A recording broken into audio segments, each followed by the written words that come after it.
প্রজন্ম বাংলাদেশ নতুন করে বিরোধিতা শুরু করেছে। পার্শ্ববর্তী একটা বন্ধু দেশ যারা গণতন্ত্রের নামে বাংলাদেশকে অকার্যকর গণতন্ত্র প্রতিষ্ঠা করার জন্য সর্বাত্মক সহযোগিতা করে যাচ্ছেন, সেই ভারতীয় বর্তমান সরকারের বিরুদ্ধে এই প্রজন্মের স্লোগান ছিলাম ব্রিটিশ বিরোধী, ছিলাম পাকিস্তান বিরোধী, এখন হলাম নব্য ভারতীয় আগ্রাসন বিরোধী এই বাংলাদেশ প্রজন্ম। প্রিয় সাংবাদিক বন্ধুগণ, প্রায় প্রতিনিয়তই আপনাদেরকে সংবাদ সংগ্রহ করার জন্য কষ্ট করে এখানে আসতে হয়। যে দেশে সংবাদপত্রের স্বাধীনতা থাকে না, যে দেশে সাংবাদিকের লেখার স্বাধীনতা থাকে না, যে দেশে 5 মিনিটে সংবাদপত্র বন্ধ করে দেওয়া হয়, যে দেশে সাংবাদিককে গ্রেপ্তার করা হয় বিনা কারণে, সেই দেশে আজকে যারা গণতন্ত্রের বুলি আওড়ায়, যারা নিজকে দেশ প্রেমিক মনে করে, যারা নিজকে স্বাধীনতার সপক্ষের লোক বলে দাবি করে, যারা একটি ঐতিহাসিক দল হিসেবে নিজকে দাবি করে, তাদের হাতে আজকে বাংলাদেশের নিপীড়িত মানুষ আজকে অন্য হারা, গণতন্ত্র হারা, ভোটের অধিকার হারা। সেই আওয়ামী লীগের বিরুদ্ধে দাঁড়িয়ে আজকে কথা বলার সুযোগ দেওয়ার জন্য আমি আজকে প্রজন্ম বাংলাদেশের নেত্রী অর্পণাকে ধন্যবাদ জানাচ্ছি। প্রিয় ভাইরা, বক্তব্য স্পষ্ট। আমার বুকের উপর দিয়ে আপনি রেললাইন নির্মাণ করবেন, আমার দেশের স্বাধীন ভূমির উপর দিয়ে আপনি রেললাইন নির্মাণ করে আপনার 30 ঘন্টার পথ 7 ঘন্টা করবেন, এতে আমার আপত্তি নাই। কিন্তু আপত্তি একটা, আমার সার্বভৌম দেশ, যে দেশের জন্য হাফ প্যান্ট পরে খালি পায়ে অস্ত্র হাতে যুদ্ধ করে দেশ স্বাধীন করেছি, সেই স্বাধীনতা যোদ্ধাদেরকে আপনি আশ্রয় দিয়েছেন।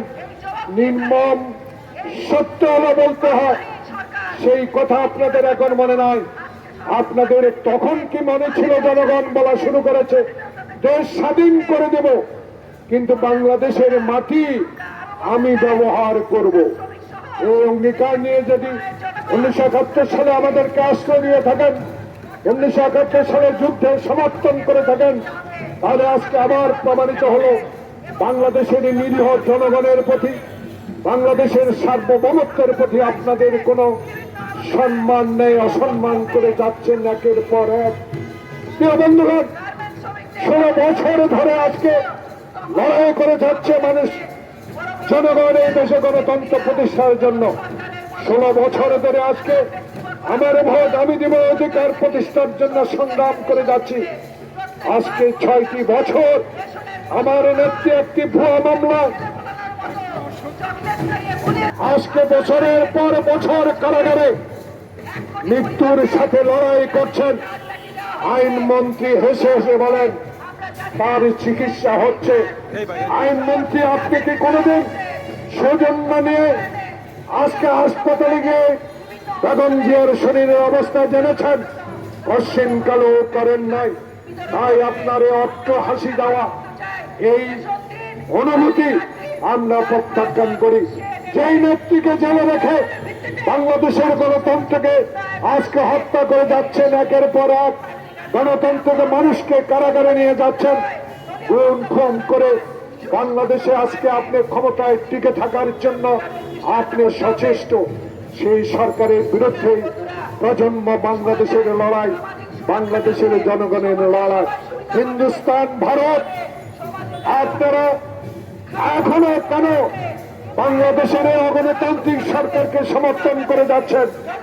আজকে কেন ওবায়দুল কাদের আপনি চিৎকার দিয়ে বলেন আজকে ভারত বিরোধী ইস্যু বিএনপি, ভারত বিরোধী ইস্যু বিএনপির নয়, বাংলাদেশের কোটি কোটি মানুষের এই দাবি।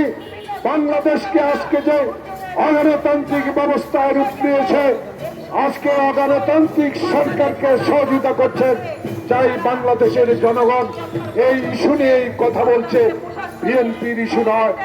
আজকে আপনারা কেন অবৈধ সরকার সমঝোতা স্বাক্ষর করে বাংলাদেশের সার্বভৌমত্বের প্রতি জনগণ বলা শুরু করেছে, আলো ফেলেছেন, তিস্তার পানি তো আনতে পারেন না, বর্ডারে তো গুলি বন্ধ করতে পারেন না, ফেলানির লাশের বিচার তো আপনি করতে পারেন না।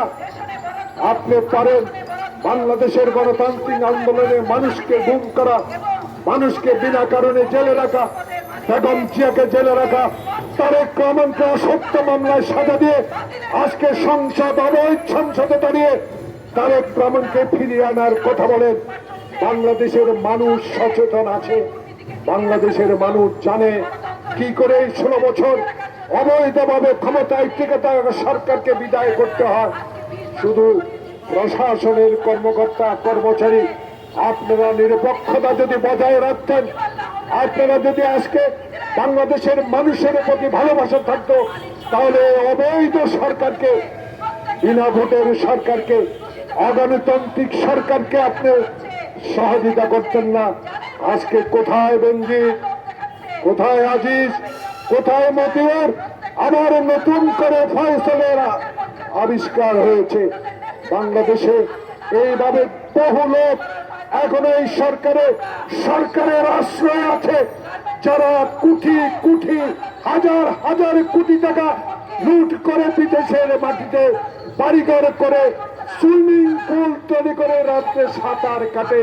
তাদেরকে আপনাকে বের করতে হবে, নয় বাংলাদেশের মানুষ আপনাকে কোনোদিনও ক্ষমা করবে না। তাই ওবায়দুল কাদের সাহেব যেভাবে কথা বলছেন, কথা বলেন, বাংলাদেশের মানুষ অত্যন্ত সচেতন। ক্ষমতায় টিকে আছেন আমলাতন্ত্র দিয়ে, কিছু সংখ্যক আমলা দিয়ে বাংলাদেশের মানুষকে আপনাদের পক্ষে একদিনের জন্য এখনো নিতে পারেন না। তাই ভাই ভাই নির্বাচন, দামি নির্বাচন, এমপি হবেন, এমপির ছেলে উপজেলার চেয়ারম্যান হবে, এমপির পৌরসভার চেয়ারম্যান হবে, এমপির ভাগিনা ইউনিয়ন পরিষদের চেয়ারম্যান হবে। এটা বাংলাদেশের জনগণ কশিন কালো চায় না। তাই যে গণতন্ত্রকে গলা টিপে আপনারা আজ থেকে বহুদিন আগে হত্যা করেছেন, 5 মিনিটের সংসদে দাঁড়িয়ে যে ভোটের বাক্সে হেলিকপ্টারে করে এনে এমপি নির্বাচিত করেছিলেন, সেই আওয়ামী লীগ আবারও 2014, 2018, 2024-এর 7 জানুয়ারি নির্বাচনের মধ্য দিয়ে বাংলাদেশে মসনদে বসেছেন। বেগম জিয়াকে জেলে রেখে, তারেক রহমানকে দেশের বাইরে রেখে, চৌধুরী আলম ইউনুসকে গুম করে, মির্জা ফখরুল আব্বাস গডসেকে জেলে রেখে আপনারা মনে করছেন এই দেশে বিএনপির রাজপথের আন্দোলনকে ঠেকাবেন। আমরা কোনোদিনও সেটা মেনে নেব না। বাংলাদেশের জাতীয়তাবাদী শক্তি শহীদ জিয়ার গলা দলের শক্তি, যে শহীদ জিয়া বাংলাদেশে যুদ্ধ ঘোষণা করে নিজে যুদ্ধ করেছেন। ওকে হাত দিয়ে আওয়ামী লীগ বলেন, ওবায়দুল কাদের সাহেব বলেন, কয়জন মুক্তিযুদ্ধ আছেন এখন? আর বাংলাদেশ জাতীয়তাবাদী দলে কতজন মুক্তিযুদ্ধ আছে হিসাবে নিকাশ করে কথা বলেন। তাই হিন্দুস্তানের সাথে, ভারতের সাথে অসম চুক্তি আপনাকে বাতিল করতে হবে। এই অসম চুক্তি কার্যকর করে বাংলাদেশের মানুষ আপনাদেরকে ক্ষমা করবে না। তাই ওবায়দুল কাদের সাহেব আসুন, এখনো পদত্যাগ করেন। লজ্জা হয় না? রেল লাইনের ভিতর যুবতীকে দর্শন করা হয়, এখনো রেল মন্ত্রী পদত্যাগ করেন নাই। লজ্জা হয় না কথা বলতে আপনাদের? আপনারা সব জায়গায় ব্যর্থ।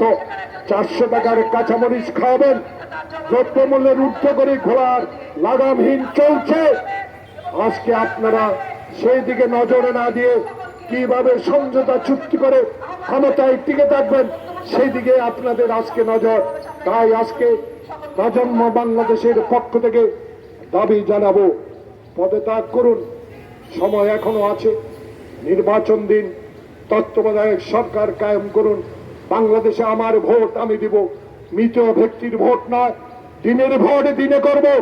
আমার ভোটাধিকার দিয়ে আমি জনগণের নেতা নির্বাচিত করব। সেই নেতাই সংসদ চালাবে, সেই সংসদেই প্রয়োজনে বোধে ভারতের সাথে চুক্তি করবে। অসম চুক্তি অবৈধ সরকারের পারি না, যেহেতু আমরা শহীদ জিয়ার প্রজন্ম এবং শহীদ জিয়ার গলা দলের কর্মী হিসাবে আজকে জাতীয়হীন কণ্ঠে বলতে চাই, আগামীকাল হবে সমাবেশ, সেই সমাবেশ থেকেই প্রমাণিত হবে আগামী দিনে আন্দোলন কর্মসূচি। আমি যুগ্ম মহাসচিবকে অনুরোধ জানাবো, এমন কর্মসূচি দেন যেই কর্মসূচির মাধ্যমে ভারতীয় এই অগ্রাসনের বিরুদ্ধে জনগণ যেভাবে আপনাদেরকে সমর্থন করে যাচ্ছে, বাংলাদেশের ইতিহাসে 7 জানুয়ারি এই অবৈধ উপজেলা নির্বাচনে জনগণ যেভাবে বিএনপিকে সমর্থন করেছে, এইভাবে সমর্থিত কর্মসূচি দিন। প্রজন্ম বাংলাদেশ আপনাদের সাথে আছে, আমরাও আছি। আল্লাহ আপনাদের সবাইকে ধন্যবাদ।